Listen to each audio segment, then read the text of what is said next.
예, 오늘 매우 착잡한 날입니다.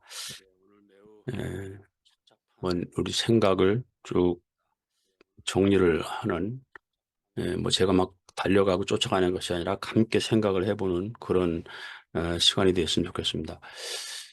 예, 지난번에 제가 담화를 할 때, 그 오늘 읽은 본문 말씀 맨 앞에 진리가 너희를 자유케 하리라는 그 말씀을 가지고 했어요. 그때는 이제 어떤 내용이었느냐 하면은 내가 진리 안에 있다. 너희는 진리 밖에 있다. 나는 진리 안에 있기 때문에 자유로운 사람이다. 이렇게 생각해 왔는데 그것보다는 내가 진리를 찾아가는 중이다. 라고 하는 에, 그렇게 생각해야 되지 않겠느냐라는 뜻의 담화를 했습니다. 그것은 그 앞전에 그 우리 윤철이 형제라고 하는 분이 오셔서 그 이야기하는 것을 보고 그 당시에 그런 느낌을 받았어서 그렇게 했습니다. 지금은 오늘의 담화는 그 뒤에 이어지는 얘기인데 오늘 우리가 읽은 본문 길어서 거기서 생략했습니다마는 그 뒤에 6장 이야기를 보면은 예수님 생애의 가장 치열한 그 바리새인과 사두개인들과의 그 공방전이 오고 갑니다. 아주 정말 뭐 심한 말이 오고 갑니다. 그 성서에서 가장 심한 말, 신약 성서에서 예수님 생애에 너희는 악마의 자식이라고 그러고 뭐 서로 막 이렇게 하는 얘기가 나옵니다. 결국은 무슨 얘기냐면은 예수님 얘기는 너희들 주제 파악 좀 해라. 이런 얘기입니다. 주제 파악. 근데 사실은 이 주제 파악에 대해서 제가 주제 파악이라는 이 단어를 확 꽂히게 된 사건이 지난주에 있었어요. 우리 이현희 형제님이 이제 왔잖아요. 그래서 와이프 되는 변은영 자매하고 만나서 지난주에 같이 이 얘기를 하는데 얘기를 하다가 갑자기 제가 10년 전에 남아공에 갔었던 그 사건이 생각이 났어요. 예, 그 당시에는 한 30명 정도 이렇게 직원이, 이제 흑인, 백인, 이렇게 해서 그 뭐라 그래요? 워크숍이라고 그래요? 거기에 레보레터리라고 그러나? 거기 일을 하고 있었는데, 그 중에, 사무실에서, 일하는 그 공장에, 이제 생산직 직원이 아니고 사무실만 정리하고 뭐 이렇게 살림하고 하는 여자 직원이 있었어요. 그 이름이 뭐였죠, 현희 씨? 레베카? 호베카? 어? 마이크가 꺼졌다. 어, 토베카입니다. 호베카, 예. 호베카라는 비교적 한 30대 중반쯤 되는 여성이 있었어요. 근데 한 번은 어, 일이 끝나고 우리 이현희 형제와 저기 변희 형하고 저 같이 가면서 퇴근하면서 포베카를 어, 가는 길에 데려다 주러 이렇게 가는 길에 그 친구 내려놓고 가는 그런 일이 있었어요. 그랬는데 가다가 슈퍼마켓에 들렸어요. 그래서 이제 우리 현희 형제 부부는 물건을 사러 들어가고 근데 이 포베카는 안 들어가고 있는 거예요. 그래서 내가 물었어요, 고백한테. 너 왜 안 들어가냐? 왜냐면 이 친구도 주부니까 보통 그 쇼핑센터에는 그 슈퍼마켓에 뭐 데일리 필요한 거 아니에요? 보통의 경우에 그 사람들이 차가 있는 것도 아니고 그러니까, 한번 오기도 어렵고 이렇게 들어갈 텐데 안 들어갔더라고요. 그래서 왜 안 들어가냐? 그랬더니 이 친구가 뭐라고 얘기하냐면 내가 들어가면, 응? 우리 그러니까 오너지 저희가 뭐를 사주려고 한다. 그래서 안 들어간다. 이렇게 얘기를 하더라고요. 그래서 그 얘기가 우리 변은영 자매하고 얘기하다 문득 생각이 났어요. 그래서 야 그때 그런 일이 있었어. 그때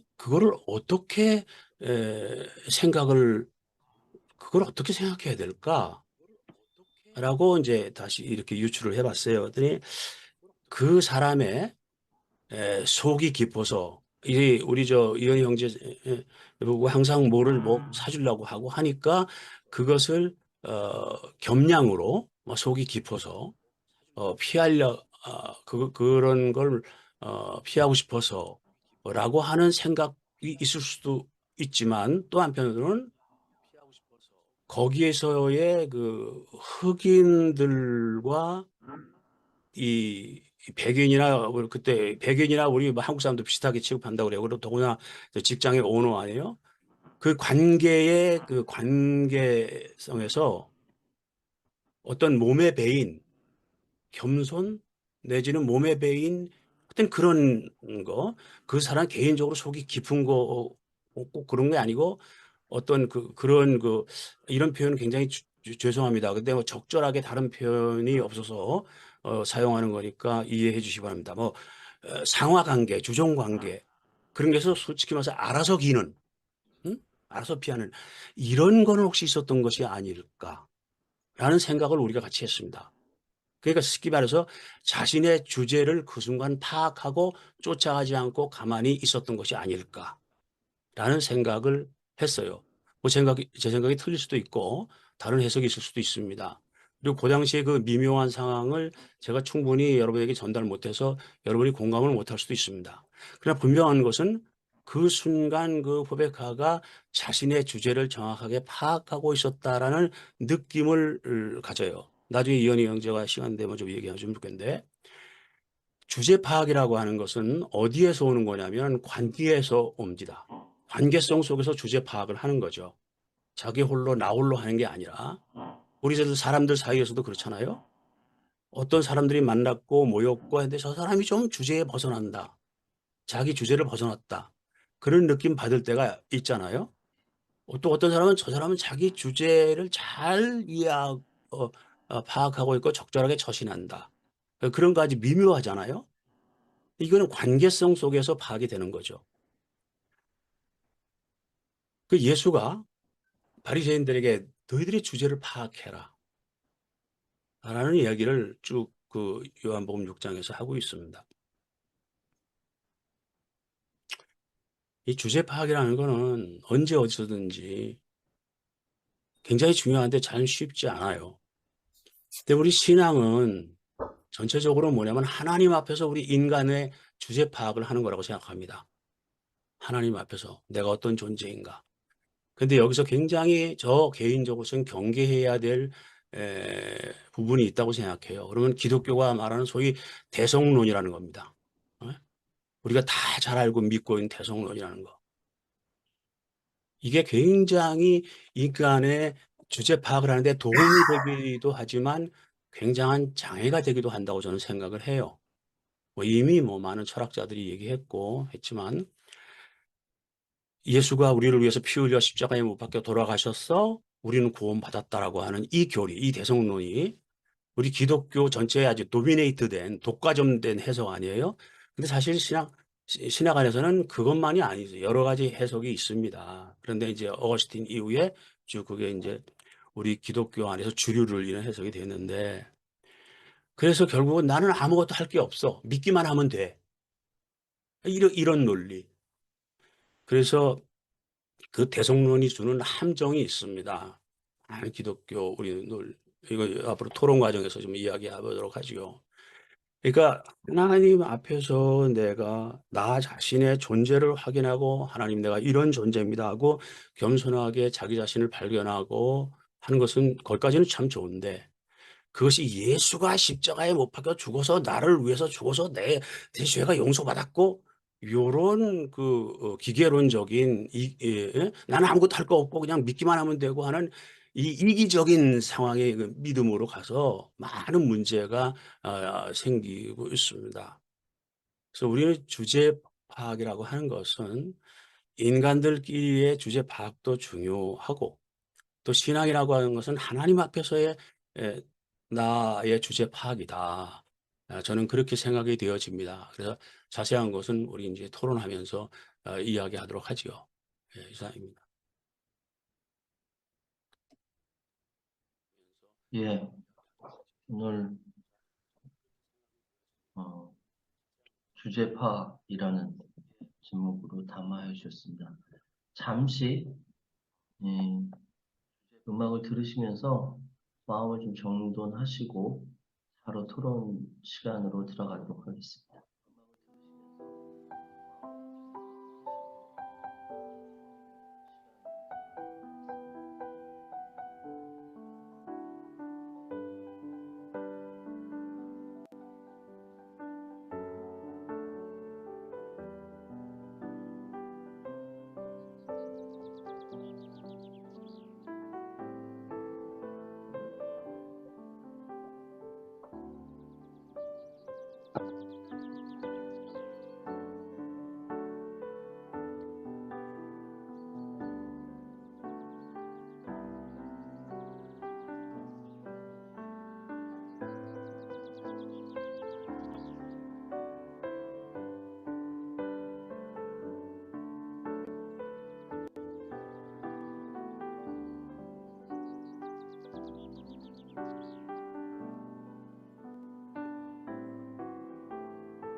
예, 오늘 본문이나 담화 내용에 대한 질문이나 소감을 나누는 시간입니다. 어, 말씀하실 분은 마이크를 켜주시거나 또는 그 밑에 그 메뉴 가운데 반응이라고 있어요. 반응에서 손들기를 눌러주시면은 제가 호명하도록 하겠습니다. 어, 발언은 될 수 있으면 많은 분들이 참여하기 위해서 2분 이내로 해주셨으면 좋겠고요. 그리고 발언하시는 동안 다른 분들은 마이크를 좀 소거해 주셨으면 좋겠습니다. 자, 어느 분부터 발언을 해 주실까요?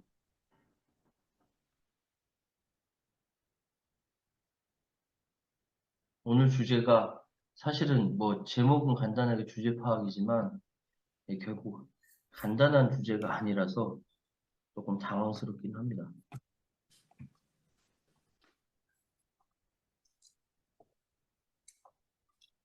예, 저기, 고영, 예, 네.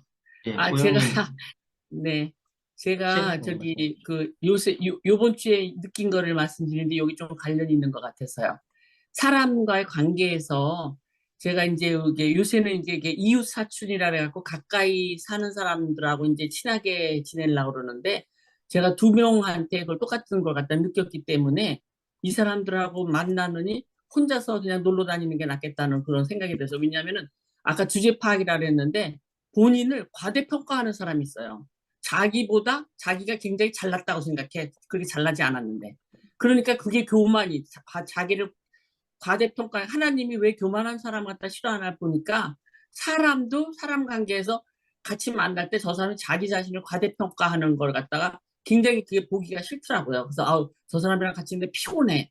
그 사람이랑 하루 종일 몇 시간 같이 지내는 게 굉장히 피곤하다. 그래서 교만한 사람은 하나님도 싫어하지만 사람도 싫어한다. 그런 걸 또 느꼈고요. 그리고 이제 진리가 이제 자유케 된다. 이게 성경 구절에 나오잖아요. 근데 진리가 없는 사람들은 거짓말 시키는 사람 얼마나 불안하게 살겠어요. 굉장히 불안하게 살고 내가 이제 그 잠깐 여기다 이런 말 하면 안 되지만 윤 대통령 말 잠깐 할게요. 윤 대통령이 저기 이제 술집 갔다고 그러는데 그게 국민을 갖다가 무시하는 자기가 술집 갔는데 왜 국민을 갖다 무시합니까? 국민을 그거는 굉장히 무시하는 행사다. 그랬더니 어떤 기자 장윤선 기자라고 똑똑한 기자가 있어요.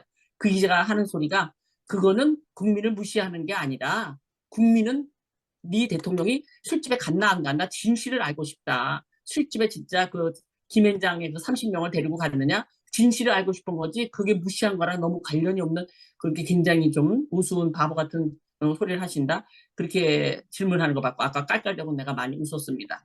감사합니다. 지금 그만하겠습니다. 이제 제가 얘기할 거는요. 감사합니다. 예, 감사합니다.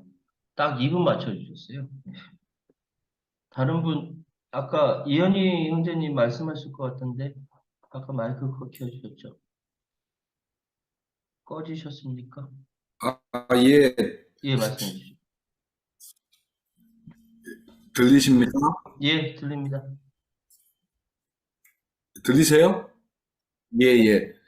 아, 그, 저 아까 일어나려고 막 준비하고 있었는데 지 목사님이 못 나가게 딱 잡는 것 같아서 계속 남아 있습니다. 지 목사님 말씀하신 경우가 저는 잘 뭐 이해를 못 하겠는데 가는 길에 그 친구 가는 집에 가는 길에 숍에 들러 집에 같이 갈 물건을 사러 들어가는 건데 뭐그 친구도 뻔히 알고 근데 다들 좀 겸손해요. 뭐 제가 남아공 살면서 느낀 게 우리나라는 왜 거래가네 이래가지고 뭐 이렇게 잘 받아고 부르는 문화가 있잖아요. 그 남아공은 그게 없어요. 그래서 제가 저희 직원들한테 이렇게 평소에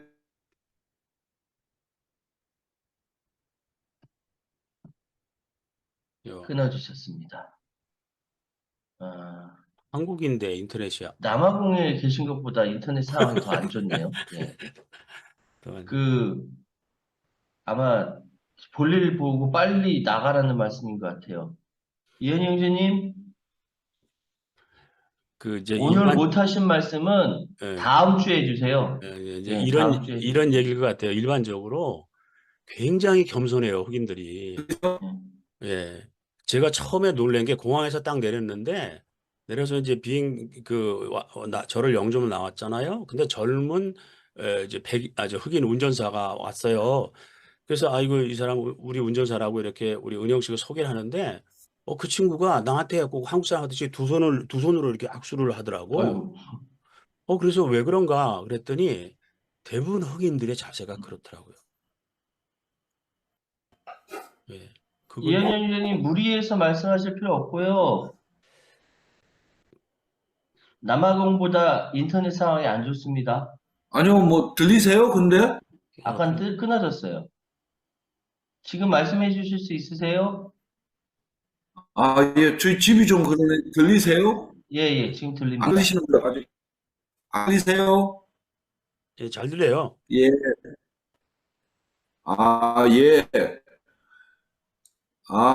뭐 근데 아까 그 지목사님 말씀 붙이자면은 그게 이렇게 좀 한편으로 사람들이 그 옛날 그 인종차별 때의 습관이 이렇게 묻어온 게 아니냐라고 생각할 수가 있는데 그게 아니라 우리나라 뭐 조선시대 그 어떤 시중 문화가 많이 남아있기 때문에 자본주의 문화보다는 이렇게 좀 자기가 윗사람이다라고 생각을 하면은 공경하는 문화가 굉장히 있어요. 그래서 좀 그런 거를 보고 좀 생각하신 것 같고 제가 이제 무슨 말을 하려고 했냐면은 같이 토론에 붙였으면 좋은 말이 주제 파악과 더불어서 이렇게 상황 파악이라는 말도 같이 생각했으면 좋겠다는 생각이 들더라고요. 그 자기 주제에 대해서 파악을 못한 경우도 있지만은 보면은 오히려 어떤 그 주변 상황이나 현재 자기가 처해 있는 상황을 파악 못해서 생기는 현상들도 그 주제 파악하고 혼동해서 꼭 일어나는 현상 같아서 같이 토론을 했으면 좋겠습니다. 이상입니다. 예, 감사합니다. 예, 주제 파악도 못하고 상황 파악도 못하는 사람이 분명히 존재합니다. 저는 상황 파악과 주제 파악 하려고 노력을 하는 편이긴 한데, 예, 눈치코치 없다라는 얘기도 많이 듣죠. 예. 혹시 저는 그 아까 지성순 목사님께서 중간에 말씀하신 대속 논리까지 포함해서 같이 이야기했으면 좋겠는데요. 발언하실 분 안 계십니까? 예, 신성남 형제님 말씀해 주시죠. 네, 오늘 담화 말씀 잘 들었습니다. 굉장히 중요한 걸 지적해 주셨는데요. 이 사실 믿기만 하면 된다. 요거 참 이것처럼 위험한 말이 없거든요. 근데 실제 교회에서 가장 많이 하는 설교 중에 하나입니다. 마치 믿기만 하면 다 되는 것처럼. 그 믿기만 하면 된다고 해놓고선 저질러지는 일들을 보면 참 황당하죠. 믿기만 하면 된다고 설교한 분들이 교회 세습하고 교회 헌금 횡령하고 뭐 자기 하고 싶은 거 다 하고 살아요. 그럼 과연 성경의 진리가 믿기만 하면 된다가 그 뜻이냐? 하박국서의 의인은 오직 믿음으로 말미암아 살리라 그럴 때 그 믿음이 우리가 생각하는 그런 뭐 믿고 안 믿고 그런 믿음이 아니라 이거 페이스, 그러니까 하나님을 신뢰함으로 진실함으로 신실함으로 산다는 거죠. 내가 뭐 믿어 안 믿어 뭐 그런 게 아니거든요. 그러니까 믿는다는 말은 사실 신실해야 된다는 것은 굉장한 책임이 따르는 건데 우리가 누구 한 사람한테 그 신뢰를 얻고 신실함을 얻는 게 얼마나 힘든 일입니까? 그리고 그 신뢰를 얻는다는 것은 엄청난 책임이 따르는 건데 이게 교회는 그렇지가 못해요. 그냥 뭐 난 믿어. 저 사람 믿음 좋아. 근데 믿음 좋은 사람이 하고 싶은 거 다 하고 살거든요, 보면. 그래서 우리가 진리를 오늘 본문에도 진리가 우리를 자유케 한다는데 우리가 가장 오해하고 있는 것이 진리가 아닌가. 중세교회도 진리를 오해한 게 뭐냐면 그 중에 하나가 세례입니다. 세례만 받으면 천국 간다는 거예요. 믿기만 하면 구원받는다는 거랑 뭐 똑같은 심보죠. 그러니까 심지어 스페인 사람들이 남미 가서는 어린애들을 세례주고 죽였다는 거 아닙니까? 원주민 애들을. 쟤들 죽으면 이제 천국은 갈 거니까. 아니, 원주민을 죽여가면서도 세례만 하면 된다고 생각하는 그 중세교회도 그렇고요. 그냥 왜 유아세례를 그렇게 태어난 지 얼마나 되지도 않은 애들 열심히 세례를 줬냐면은 그 세례 받기 전에 죽으면 지옥 간다는 거죠. 과연 그런 게 아닌데, 그래서 진리야말로 참 많이 오해되고 있고, 오늘날 종교라는 이름으로 너희 자유케 한다 그러지만 실제로 우리에게 자유를 주고 있는 현실 제도권 종교가 과연 몇이나 있나. 뭐 이거 하지 마라 저거 하지 말라, 또 이거 해라 저거 해라, 주일 지켜라, 돈 바쳐라, 뭐 절기도 많고 뭐 이것도 하라 저거. 이게 과연 우리를 자유케 하고 있느냐. 많은 생각을 주는 그런 오늘 제목을 주셨습니다. 잘 들었습니다. 감사합니다. 예, 감사합니다.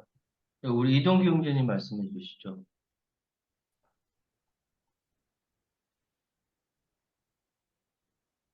이동규 형제님?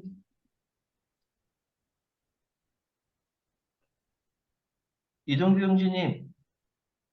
아니면 저 안미자 자매님 먼저 말씀해 주시죠. 예, 제가 오늘 지성수 그 목사님 말씀 잘 들었고요.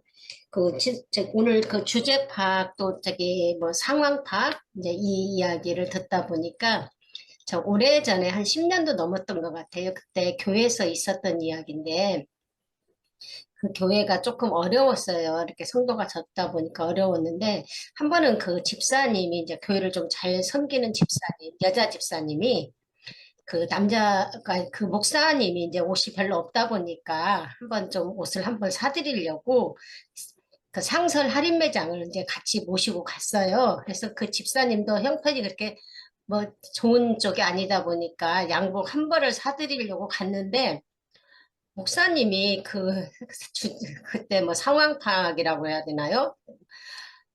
뭐 그 양복을 한 벌만 고르면 괜찮았는데 그 당시 양복 한 벌이 20만 원으로 세일을 했대요. 그래서 한 벌만 골라면 괜찮았는데 몇 벌을 사시더래요. 그래서 그 집사님이 거기서 그 완전히 덤탱이시였다고. 저 나중에 이제 그 이야기를 하시면서 하는 이야기가 왜 목사님들은 하나같이 똑같이 성도의 돈을 다 내 돈같이 생각을 하는지 왜 그런 심보가 있는지 모르겠다고 그러면서 그때 이야기했던 게 지금 생각이 났습니다.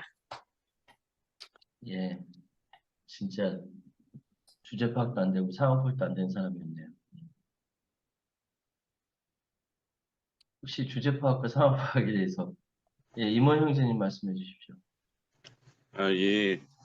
오늘 이제 주제 파악과 상황 파악, 그다음에 이제 대속의 문제에 대해서 말씀을 하셨는데요.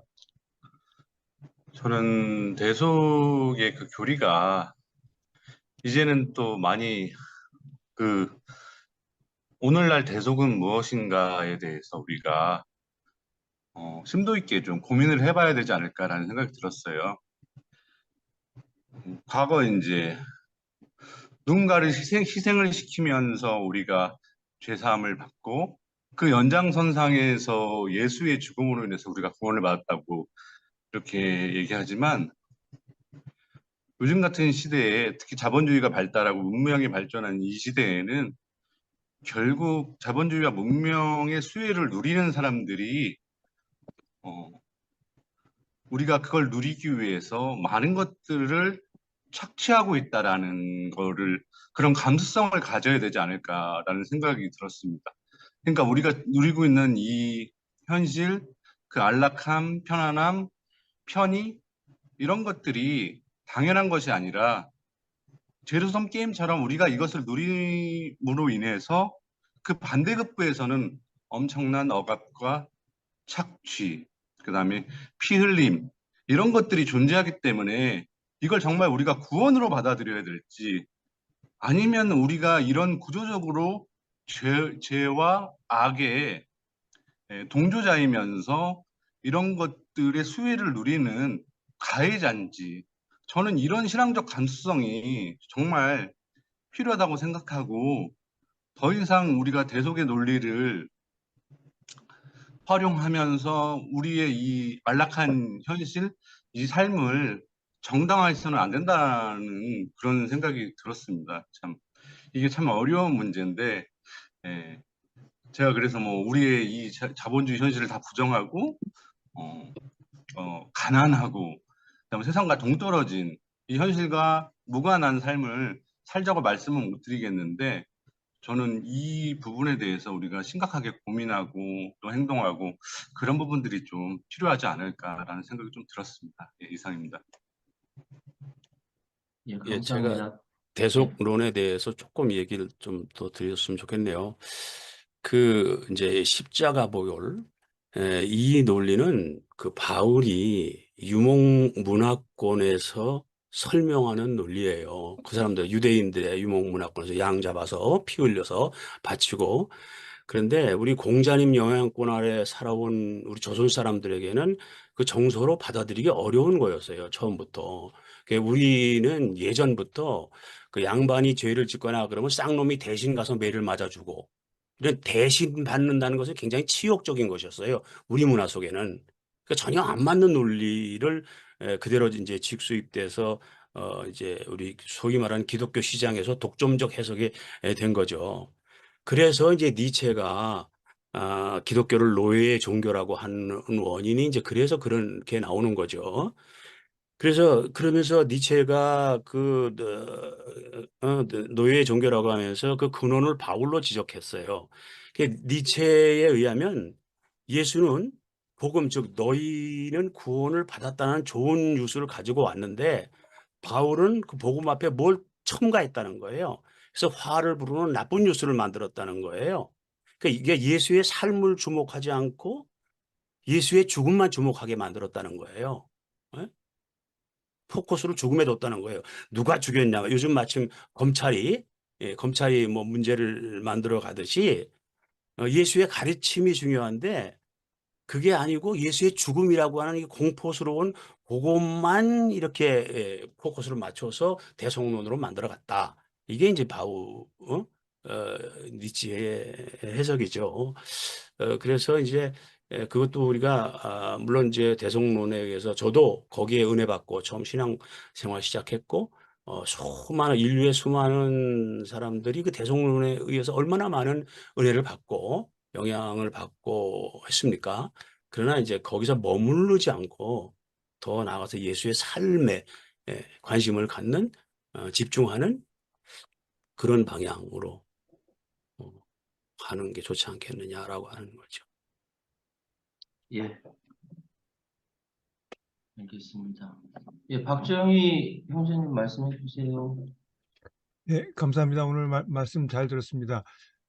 대속론 말씀을 이제 하시니까 저도 평소에 하던 생각을 좀 나눠드리고 싶은데요. 사실 그 이론으로서 정립한 것은 뭐 한 10세기나 돼서 안셈이라는 사람에 의해서 정립이 됐다고 하는데, 그걸 우리가 어느 순간부터 굉장히 뭐 성경의 핵심처럼 믿어버리는 그런 경향을 갖게 됐죠. 그런데 그렇게 우리가 중요하게 받아들일 수 있었던 데에는 예수의 죽음을 생각할 때, 나의 죄 때문에 예수가 돌아가셨다. 그렇게 그 예수의 그 삶을 나와 연결시키는데 상당히 역할을 해줄 수 있는 부분이 있죠, 거기에. 그래서 예수의 죽음이 그냥 죽음이 아니라 나로 인한 죄이고 인간에 의한 죄가 그렇게 되고 뭐 이런 식으로 이제 스스로 해석한다고 그러면 그것은 뭐 나쁠 것이 없다고 생각해요. 그런데 대성론에 제가 생각하는 문제점은, 대성론을 믿는다고 하면은 우리가 믿는 선한 하나님이 누군가 꼭 대신 죽어야 되는 재물을 필요로 한다는 존재를 이제 상정한다는 것이죠.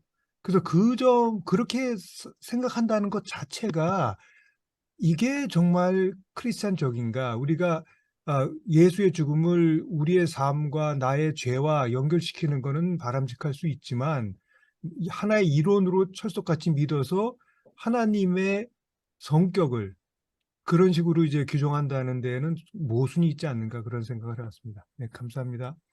예, 감사합니다. 우리 정영민 형제님 말씀해 주시죠. 예, 44분인데요. 저한테는 시간이. 말을 늘어놓으면 또 주워 담기 힘들 것 같은데, 아무튼 구약에는 대속적인 신앙, 그렇게 신약적인 건 없는 것 같아요. 근데 구약의 이스라엘의 관심은 하나님의 은혜 아래 어떻게 머무르느냐가 굉장히 중요했던 것 같습니다. 근데 물론 이제 바울의 영향이 있겠지만, 아무튼 저는 오히려 한국에서 예수의 죽음을 의미화했던 일부의 신앙 또는 신학자들은 예수 사건, 그렇게 해서 이사야 53장의 고난받는 종은 개인이 아니라 집단이거든요. 그러니까 한국의 제가 볼 때는 민중들이 이렇게 얘기했죠. 그러니까 고난받는 자들, 그러니까 민족의 아픔을 자기의 몸에 체화하고 스스로 짊어진 자, 그들이 역사의 주체가 된다. 그래서 이 예수의 십자가 지는 일들은 예수 사건으로 오늘날 우리 현장에 계속해서 반복되고 있다라는 굉장히 탁월한 해석들이 있어 왔지 않습니까? 그러니까 오늘 저희가 너무 한국 교회에서 외면당해 왔던 생각들입니다. 근데 이제는 좀 이렇게 다시 민중신학이다 이런 얘기도 합니다만, 도대체 아까 박정희 형제님께서 하나님이 그렇게 피해 굶주린 반드시 대가를 요구하는 그렇게 생각하는 것이 아니라 인류가 살아가면서 누구나 다 공평하게 어떤 혜택을 누려야 하고, 또 누구나 다 그 잘못된 제도나 전쟁이나 또는 천재지변 같은 곳에서 나도 그 영향권 아래 있지만, 그러나 한국의 눌린 자들, 민중들이 역사의 십자가를 지고 그들이 갔다. 그래서 그들로 인하여 우리가 혜택을 누린다라는 탁월한 기독교 신앙의 해석들이 있는데, 우리가 굳이 그걸 너무나 외면할 필요는 없다, 그런 생각을 해봅니다. 감사합니다. 예. 또 발언하실 분 안 계신가요?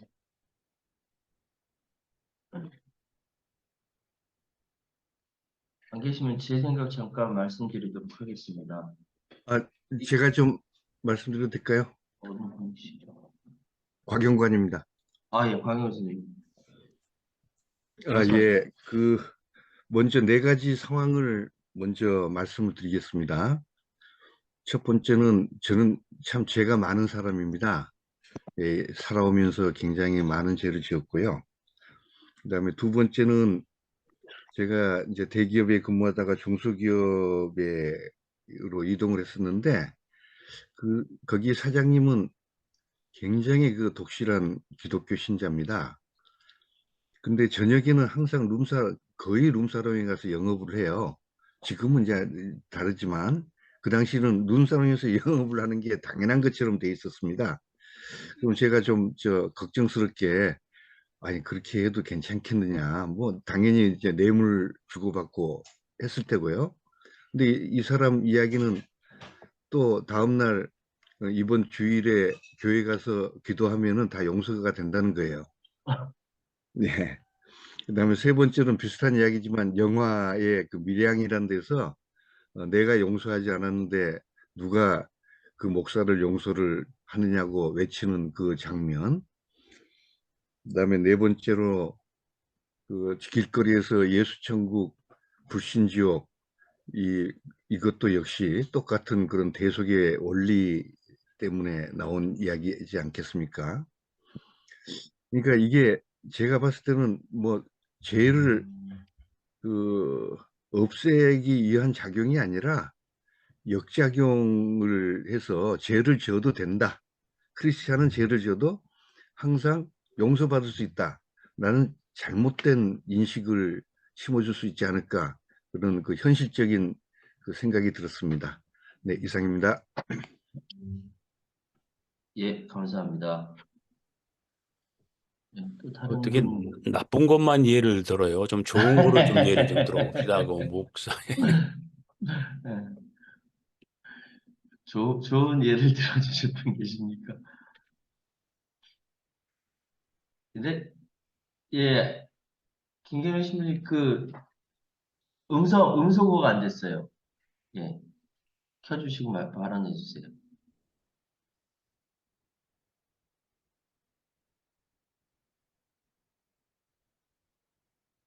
마이크 켜시고.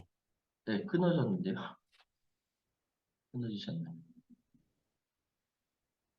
예, 다른 분 저 계십니까? 한 번 더 말해도 됩니까? 예, 뭐 말씀하세요. 아니, 바쁘시다면서 네네. 나가셔야 된다고 해놓고 이제 자꾸. 나가려고. 그래서 아, 발언권 안 드리려고 그랬는데. 예, 말씀해 주세요. 아니, 머리가 그래가지고 동지를 하나 있다. 이분들이 그, 제가 아까 합창을 넣은 게 제가 그, 어머니 합창단의 초청으로 이렇게 치매 학교의 학생들, 그러니까 치매 환자분들하고 그 보호자분들, 선생님들이 같이 이제 합창을 한 거거든요. 근데 하루 종일 이렇게 리허설을 하더라고요. 7시 반 공연인데 오후 2시부터.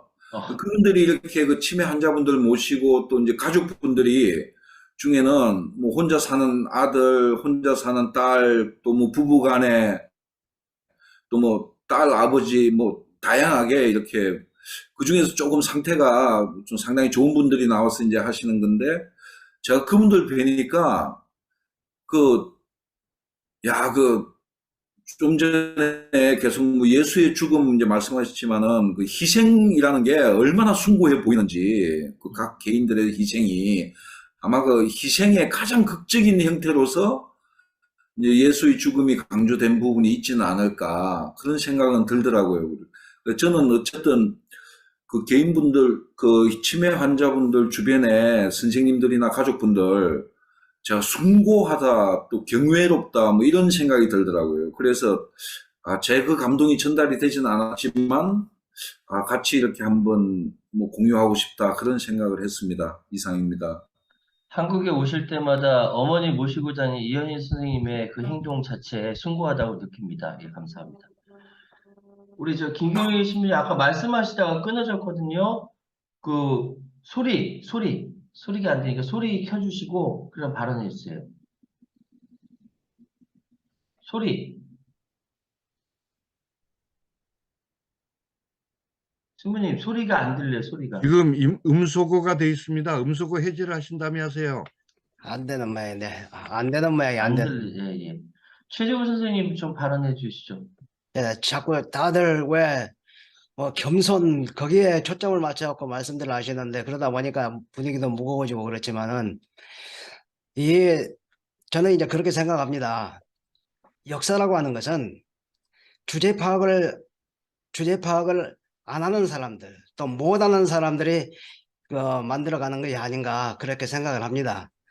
사실은 우리 예수님도 주제 파악을 못해서 자기가 하나님 아들이라고 하면서 이제 하다가 이제 결국 십자가에 못 박혀 돌아가셨고 또 사도 바울도 주제 파악을 하지 않는 사람인데 이게 제자도 아니었으면서 이제 그렇게 복음을 외치고 다니다가 결국 기독교라고는 이제 종교가 만들어지고 하는 그런 과정이 아닌가 생각합니다. 그리고 지금 우리나라의 또 이렇게 뭐 민주화의 과정들의 이런 역사들을 보면은 역시 그 앞에서 열심히 이제 또 이끌어가고 하는 사람들이 이제 그런 겸손이라기보다는 스스로 이제 뭐 꼭 이제 주제 파악을 안 한 사람이라고 그렇게 말을 할 수는 없겠지만은 열심히 또 그런 사람들이 있기 때문에 역사도 만들어지고 그렇게 역사가 더욱더 더 힘차게 발전하지 않는가 그런 밝은 생각을 해봅니다. 예, 고맙습니다.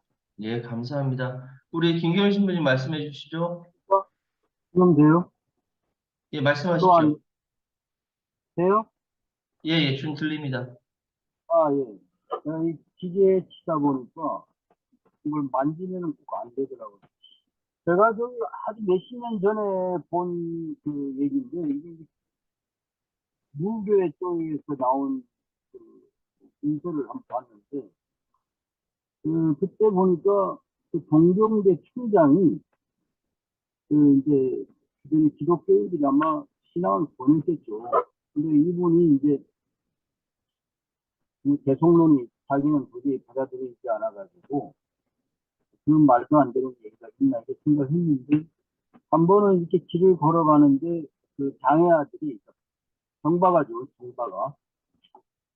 장애를 쭉 줄을 서서 이렇게 이제 걸어가고 있는데 그 사람들이 이제 저 바보들 간다 하고 누가 이제 얘기한 거예요.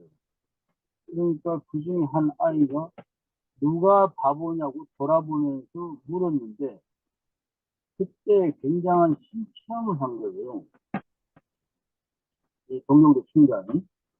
그래가지고 그때 자기가 누군가가 자기의 이 삶에 대한 어떤 그런 것을 희생해서 받쳐주고 있기 때문에 내가 존재한다는 걸 그때 굉장히 크게 깨달은 거예요.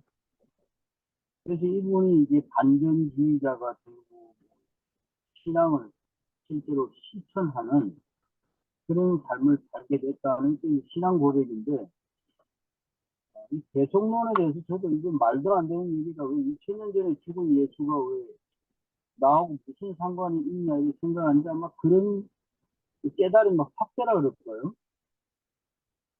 결국 우리가 산다는 게 누군가가 희생을 해서 살고 있다는 걸 이 대속론이 그런데 알려져 주는 게 아닌가 그런 생각이 듭니다. 예, 감사합니다. 대속론에 대해서 말씀하실 게 되게 많으실 것 같은데, 예, 더 말씀하실 분 안 계시면 시간이 아직도 좀 더 최현님, 예, 제가 아까 대속론 잠깐 말씀드렸는데 주제 파악에 대해서 좀 한 말씀 뭐 예, 다른 하세요. 분들은 없으시니까 말씀드리고 싶습니다. 뭐 주제 파악이랑 뭐 상황 파악이랑 사실 뭐 구별이 잘 안 되는데 한편으로 우리가 크리스찬으로서 주제 파악한다는 얘기는 어떻게 보면 우리의 그 정체성 파악이랑 좀 관련이 있는 것 같아요. 그래서 사실은 뭐 크리스찬이라는 그 이제 레이블 하나 갖고 모든 게 다 이제 해결되는 것처럼 쉽게 생각할 수 있지만 사실 그렇진 않잖아요. 뭐 크리스찬임과 동시에 내가 사는 나라도 있고 내가 속한 뭐 계급도 있고 직업도 있고 뭐 그렇잖아요. 그래서 자기도 모르지만 어떻게 보면은 나는 뭐 환경을 파괴하는 그 세력 중에 일부인 거고 또 어떻게 보면은 어, 나는 힘이 없는 것 같지만 또 상대적으로 보면은 지배계층으로서 이게 좀 억압받는 사람들에 대한 그분들이 지불하는 대가에 대해서 내가 혜택을 누리고 있는 것도 사실이고 근데 그런 부분들을 우리가 아는 거, 뭐 당장에 그걸 뭐 부자 청년이 고민하듯이 그걸 다 포기할 수는 없더라도 그런 것을 알아가는 것이 주제 파악인 것 같고요. 그런 걸 알아가면은 그 크리스찬들에게서 우리가 좀 나도 크리스찬이지만 좀 반성하게 되는 그 근거 없는 우월감 같은 거, 또 근거 없이 우월감을 갖고 남을 판단하는 거, 이런 것들의 통제가 내가 나의 정체에 대해서 알면 알수록 가능해지지 않을까 그런 생각을 해봤습니다. 네, 감사합니다. 예, 감사합니다. 시간이 다 됐으니까 혹시나 더 말씀하시고 싶으신 분은 이따가 예, 이야기할 수 있는 시간은 얼마든지 있을 수 있으니까요. 그때 하시고 우리 지성수 형제님께서 여기 좀 정리를 좀 해주시고 기도해 주셨으면 좋겠습니다. 예, 앙가주망이라는 말이 있잖아요. 앙가주망. 이게 2차 대전 직후에 프랑스에서 사르트를 중심으로 한 지식인들의 현실 참여 운동을 앙가주망이라고 그러잖아요. 예, 그거 영어로는 엔게이지먼트죠. 그 십자가 사건은 예수님 십자가 졌다는 것은 하나님 입장에서 보면 예수가 이 세상에 태어나서 십자가를 지고 죽게 한 것이 하나님의 앙가주망이라고 생각합니다. 예?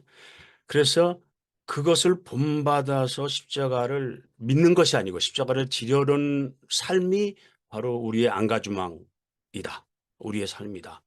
이렇게 생각해요, 저는. 그래서 하나님의 입장에서 보면 예수가 이 세상에서 태어나 십자가를 지는 것이 안가주망이고, 내 입장에서 보면 내가 십자가를 지려고 하는 삶의 자세가 안가주망인 자세다. 저는 그런 생각을 가지고 있습니다. 오늘 정말 엄청난 세월호 이후에 또 엄청난 우리의 그 비극을 맞이했는데, 저는 이 사건을 보면서 여러분, 2017년에 이태원에 20만 명이 모였었어요. 20만 명이 모여서 경찰이 차도를 쫙 하고 한쪽 통로로만, 한쪽 일방으로만 쫙 가게 만들어서 옆에 건물을 가도록 뺑 돌아가게 만들고 할로윈 대회를 그렇게 치렀습니다. 근데 이번에 10만 명이 모였어요.